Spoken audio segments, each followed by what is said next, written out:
Hey there, and welcome to Beyond Borders, the Immigration Evaluation Podcast. If you're a mental health professional looking to expand your practice and make a meaningful impact by conducting immigration psychological evaluations, you're in the right place. I'm Dr. Mariella Shibley, and on this podcast, we dive into the ins and outs of conducting immigration evaluations, helping you grow your practice while helping families stay together. So let's get into it.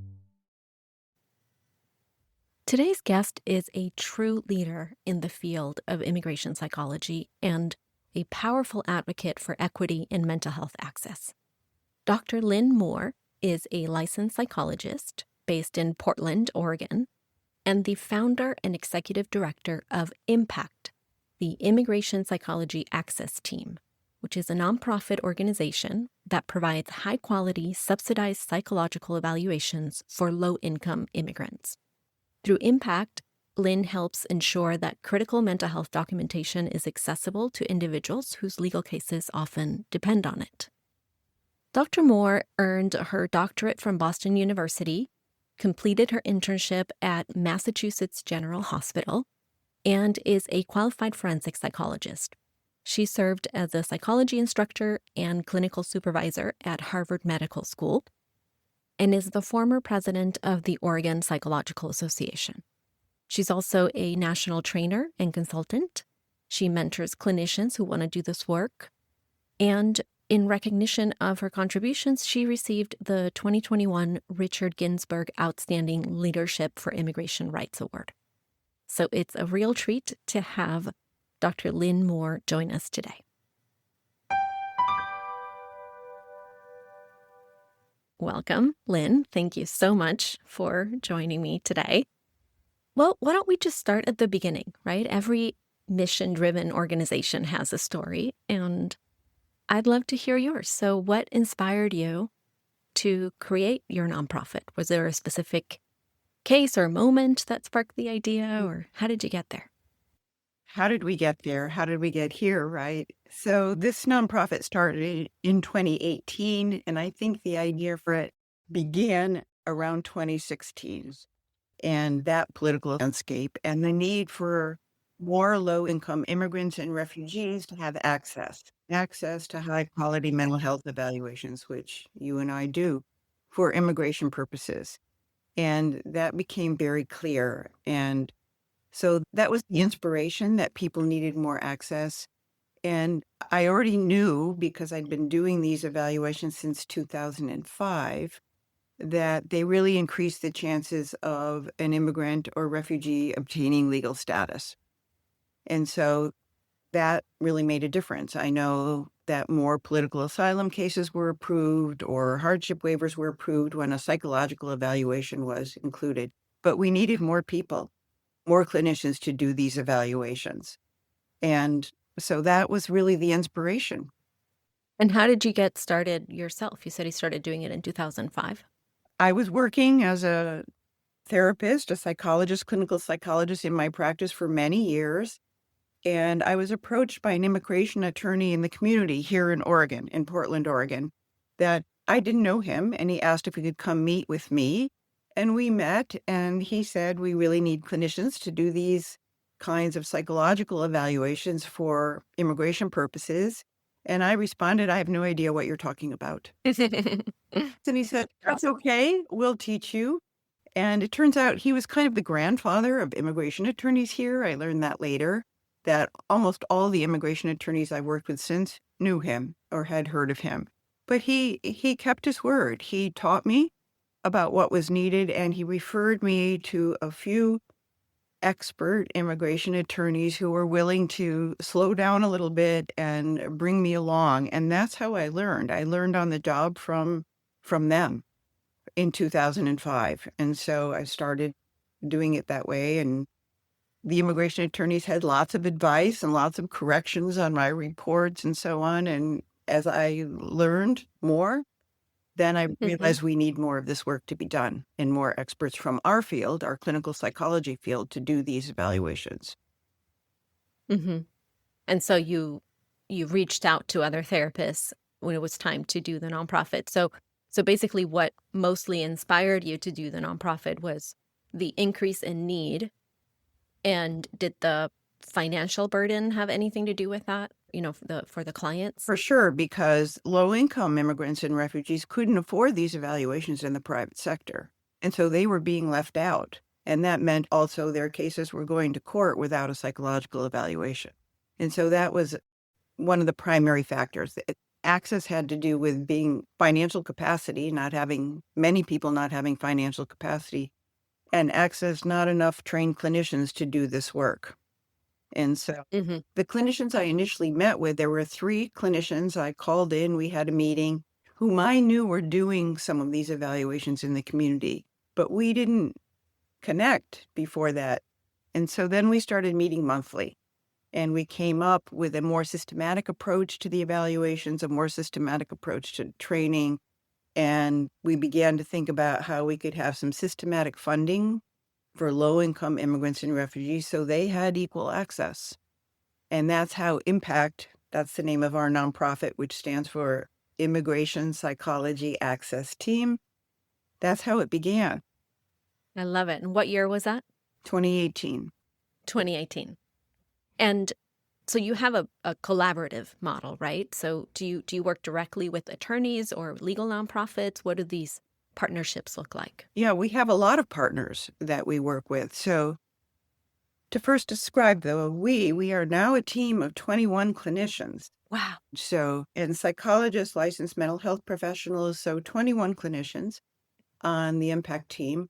And we work with partners in the community. So, for example, immigrant and refugee social service organizations like Lutheran Family Services, Catholic Charities, or SOAR, which has a crew of nonprofit immigration attorneys who do pro bono work. And then we continue to work with about 50 immigration attorneys here in Oregon. And all of those folks refer their cases to us. Mhm. Mhm. And do you actually talk with the attorneys, or does the clinician talk with the attorney, or how does that work? So, in addition to our team, we also have a program coordinator, and she's the one who receives the referrals. Most come through our website because there's referral forms there for each kind of application, a political asylum or a human trafficking evaluation. And attorneys apply through the website, and she gets the information, and then she will contact the attorney if there's any additional questions. And then as a team, we decide who would be the best person assigned to such a case. That might depend on language capacity, availability, whether they work with adults or children. And then the clinician will also contact the attorney to review the questions that they want answered in the evaluation. So there's sort of 2 sources of one is the intake and one is the very more specific clinical questions that come up in these kinds of evaluations. So that's pretty much how it works. And also our program coordinator does a financial assessment of the clients, of what their monthly income is, how many people live in their household, and we have a very large range of a sliding scale of what people may or may not be able to pay, but no one's turned away because of financial incapacity. It's not a requirement that they Mhm. pay anything. Some people do something. And that's what your funding is for, basically, to That's pay right. the clinicians. That's right, because these take a long time. As you know, these evaluations can take anywhere, if it includes the report, which it most often does, between 4 and 10 hours to complete, depending on a person's skill, the complexity of the story. And so we want to sustain our team, right? We want them to stay and work.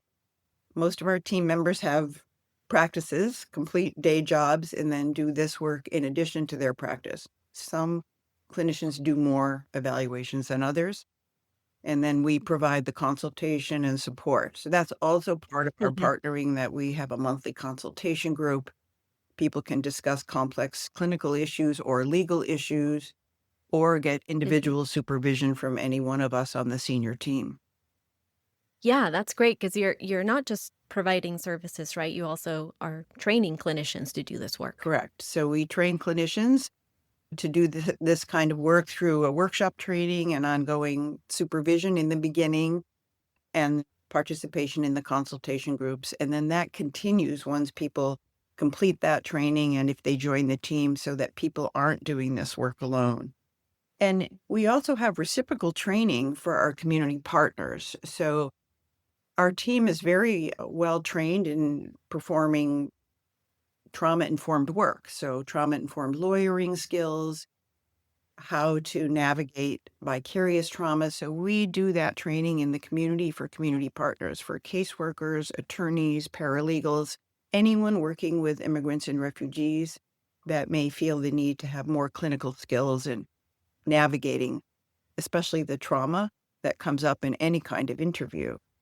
Right, right. And especially nowadays, right? We've talked about this, how there's such a much higher need for those talks on preventing vicarious trauma and trauma-informed interviews. Right.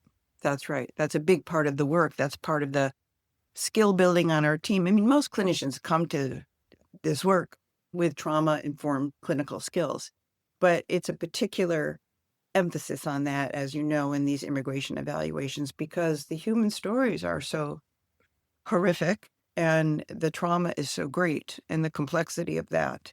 And to be able to sustain the work, we have to be able to not only do a trauma-informed interview, but also take care of our own vicarious trauma. Right, exactly, exactly. Um, I know from my own experience that clinicians can feel a little nervous or unsure when stepping into immigration evaluations. What do you find are some of the biggest misconceptions or fears that therapists have when they first start this work?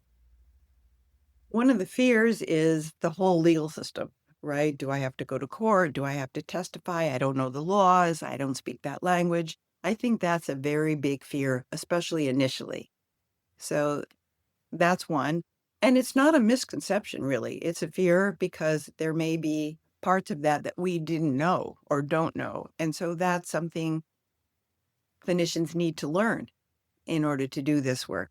But we can learn it, and the attorneys help us learn it, and now our very own team can teach other trainees about the laws and the kinds of evaluations that come our way. I think it's a misconception that we don't know how to do this work. We do, because we are trained in listening to the human story. We are trained in listening to trauma. And so that is a huge part of the clinical evaluation for a legal status application. So I think that's a misconception. I think in between is how much assessment and we do in these immigration evaluations and how much of an assessment skill we have to have. We do have to have that. And that also Mhm. can be developed within the context of doing these evaluations and in the context of consultation and supervision. And some people come with a lot of assessment skills, which is very valuable skill to have for this. Mhm. So there's considerable learning Mhm. that has to take place around legal concepts, maybe around assessment, and there's so much knowledge that we already have. Building rapport, doing an informed consent, we know the ethical issues. That kind of work we've done our whole clinical careers. Right. And yet, there's a whole other part of this type of work that we don't know, or that, many people don't know, which is the aspect of writing a report that answers a psycholegal question so we can conduct the most trauma-informed interview and most insightful interview. But if we can't transfer that onto paper and answer the referral question, right, in a way that doesn't jeopardize a client's case and that actually educates the trier of fact, Mhm.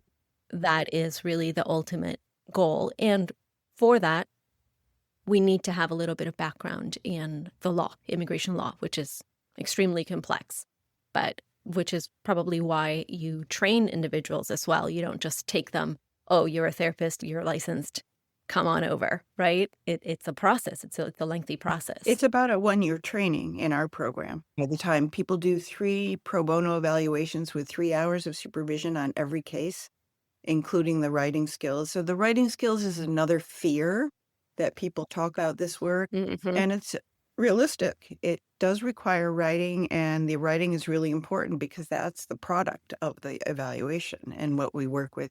And the other skill that's required is collaboration with immigration attorneys. And so that's a particular skill. It's one thing to talk to another clinician about an evaluation or a diagnosis, but it's very different speaking to an attorney. Right.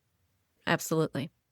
So, and there's often a real tension between the legal need for clarity and objectivity and the clinical need for, compassion and nuance. So, how do you approach that balance in the work that your team does? So, in other words, how do you balance the need for high quality, legally sound reports with compassion and cultural humility?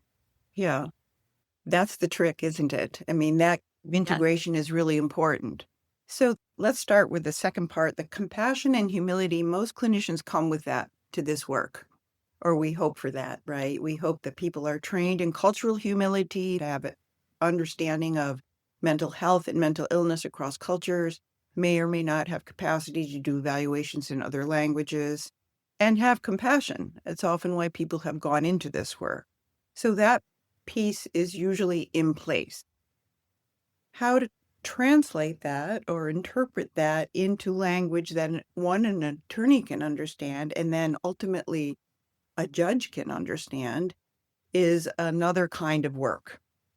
And so it is a balance. I think it's first learning about the differences between how psychologists think and work and how attorneys think and work. And there's Hmm. differences and there's overlap. I mean, both of us or all of us are interested in the complexities of the person in front of us. And we translate that into clinical data, and the attorney translates that into a legal case. So we Hmm. have to learn a little bit about that. So we have to move over in that direction. And the attorneys we work with have to move in our direction. And what that means sometimes is that an attorney might ask us to leave something out of a report that is very important clinically. Hmm. For example, risk related to major depression, for example, that we can't leave that out because that's part of the diagnosis, but the attorney is worried about the legal repercussions of having that. And so we have discussions about that, Hmm. and they teach us certain things, and we educate them, as you mentioned, about certain things. And so we come to an understanding. And over time, particularly working with the same attorneys, some attorneys, our team has done, 20 evaluations for the same attorney. And so over time, you come to work that through and come to what it feels Hmm. professional and balanced. Exactly. Exactly. It's a very delicate It is. balance, right? Hmm. And that's, you know, it could be an ethical challenge. Mhm. What can you think of other ethical challenges that you see clinicians sometimes encounter in this work? Yes. So sometimes the immigration attorney will ask very specific questions, let's say about a political asylum case, and the clinician has so much more data about the psychological functioning of the immigrant in the evaluation. And there's an ethical issue about what to include and what not to include. And so I think that comes up. I think there's ethical issues about truly informed consent when we work with immigrant clients. So we recommend and carry out informed consent verbally and very clearly. We take quite a bit of time with that so that the immigrant client really understands what is this and what it is not. It is not therapy, and it is an evaluation, and a report will be written, where it will go, what it might say, who has the right to that report, and also that in a trauma-informed way, the informed consent is delivered to let the client know they can answer the questions, but they don't have to. They're not required to. They're able to take a break during the evaluation if needed. So it begins the trauma-informed work, right, with the informed consent. And I also think that's an ethical issue, that to be truly informed is complex in these cases. Right, because in my experience, a lot of our clients don't have a lot of experience in the mental health field, like going to therapy. And on the other end, there's a lot of stigma associated with, mental health and treatment. So they already come in a little Yeah. apprehensive and believing that they are told to be there or that they take on this sort of passive stance, right? Mhm. And when reality is that, no, they are the client. This is for them. They get to call the shots in the sense of if they say, hey, don't put that on the report, we have to respect Mhm. that. This is not a court order evaluation where it's like, I'm sorry, but, you're not the client. The court is, or, the attorney is, or this is very different than your typical forensic work.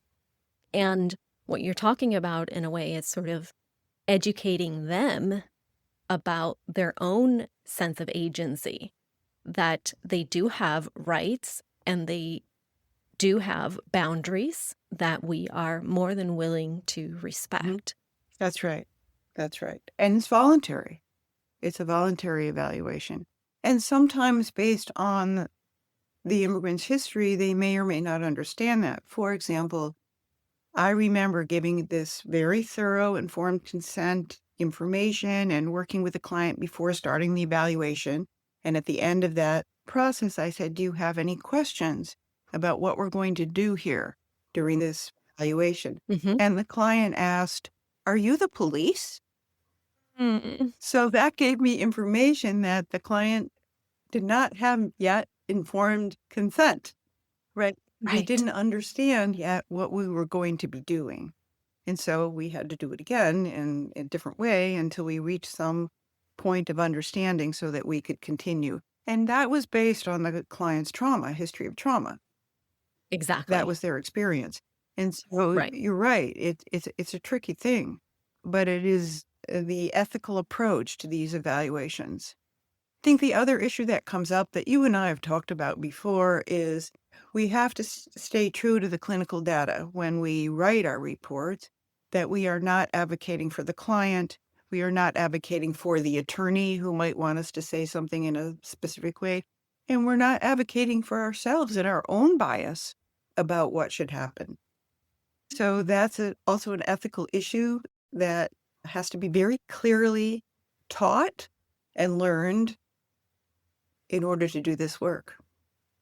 That's right. Yeah, really understanding what the purpose is for our work, for the evaluation, for the report, for the case, right? And put things within those parameters and not just take it out of context and say, well, I have to include that information because I have it, you shared it, so now I have no choice but to put it down.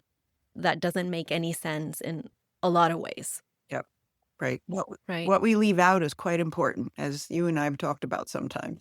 Exactly, exactly.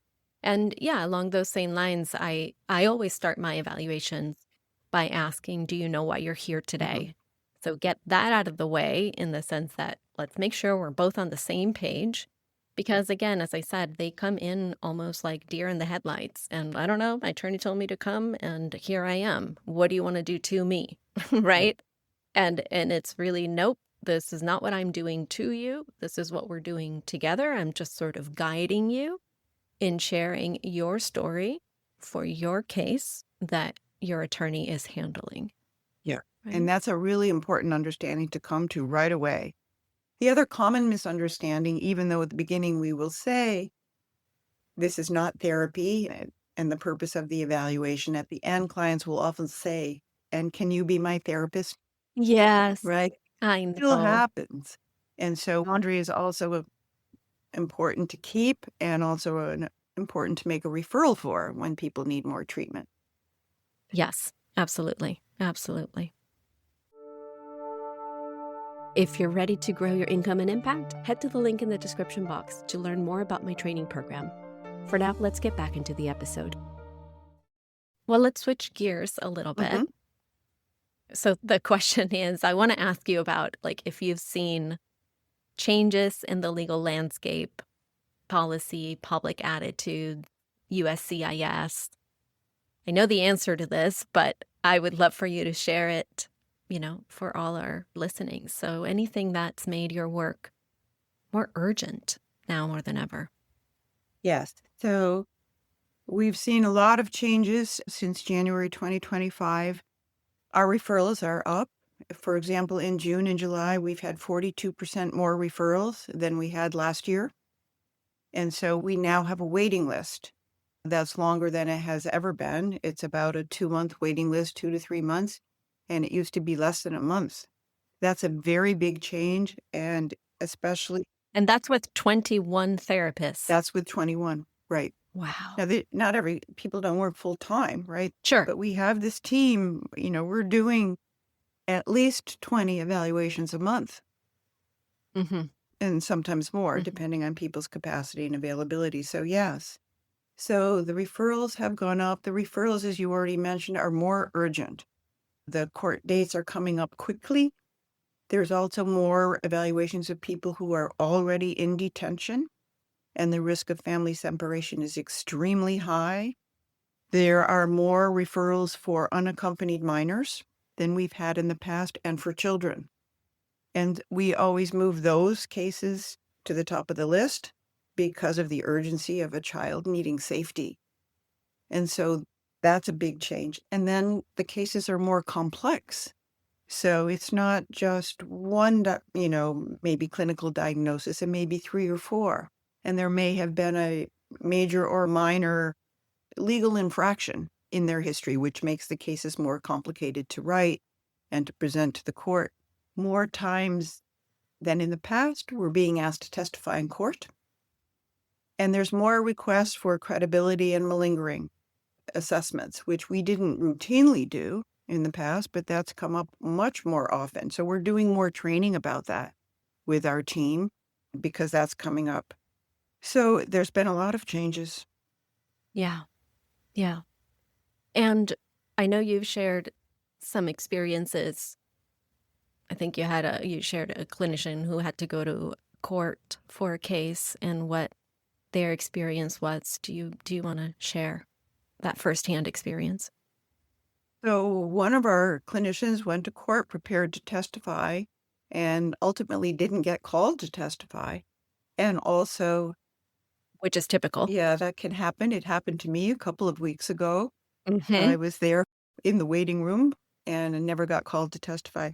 But with this Mhm. particular clinician, what happened is some people from ICE came in and a woman was discharged from the courtroom and they immediately detained her.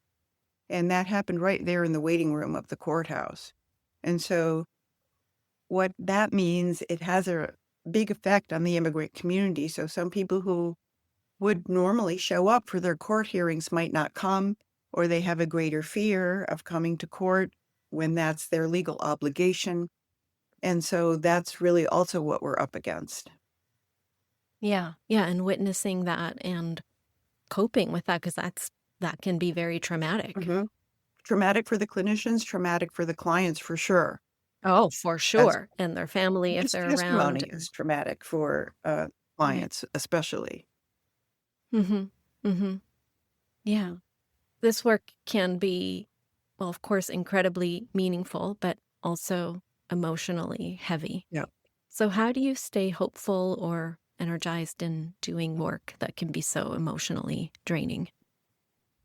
One of the mottos at Impact is "Don't worry alone."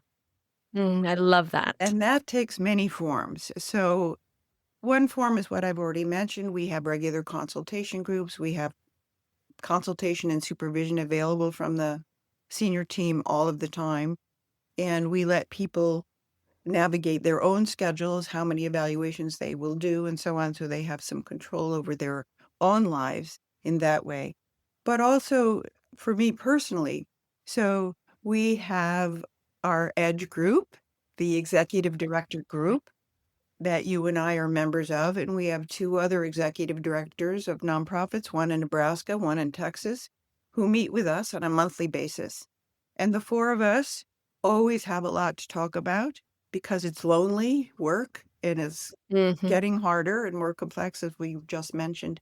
And so we talk with one another about those issues, how to train more clinicians, what do we do if funding looks low or funding might not be coming in? How are we managing these issues in court? What other kinds of assessments can we do?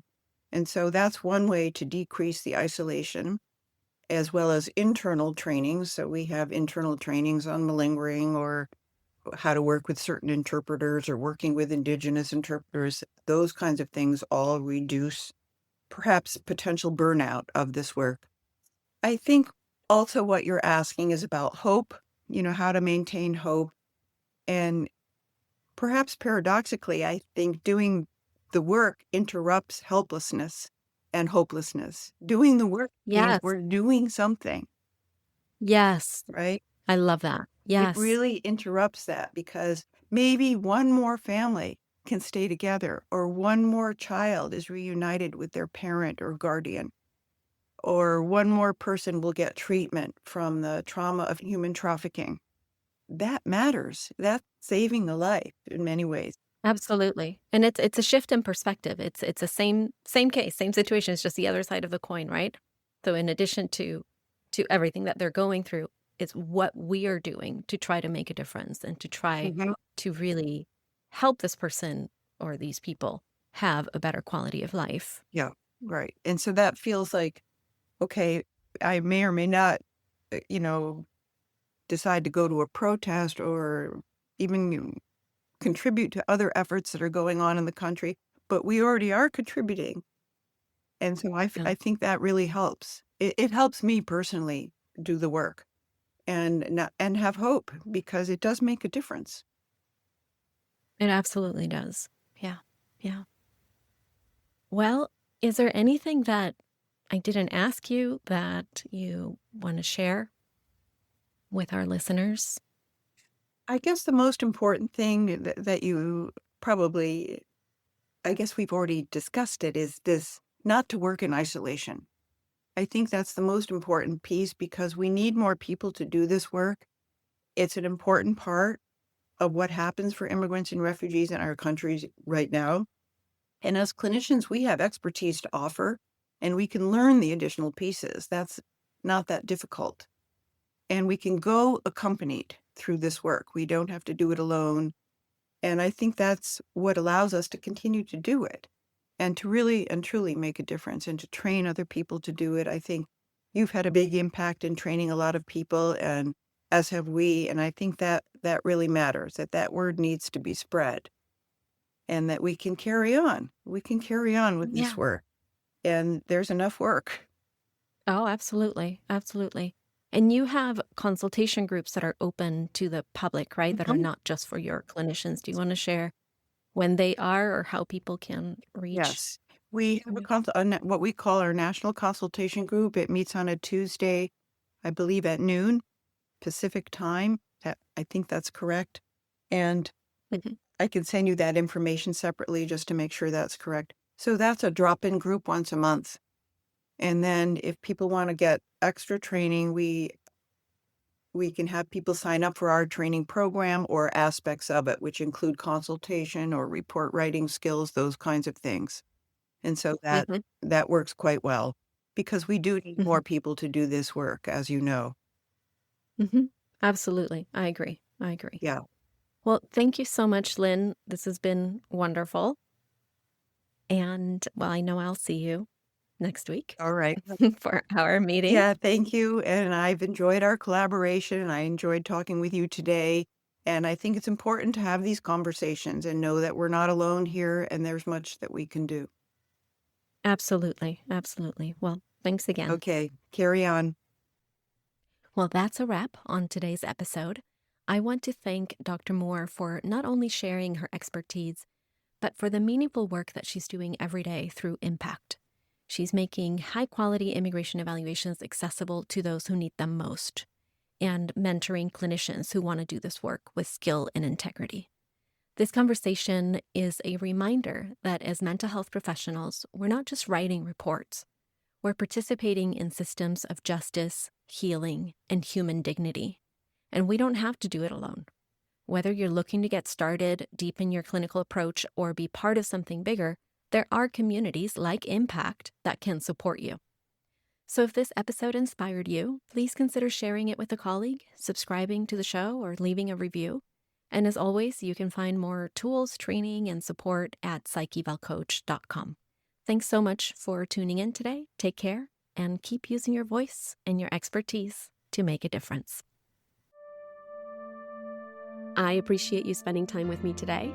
Make sure to subscribe so you don't miss the next one. And if this episode helped you, share it with a friend. See you in the next episode.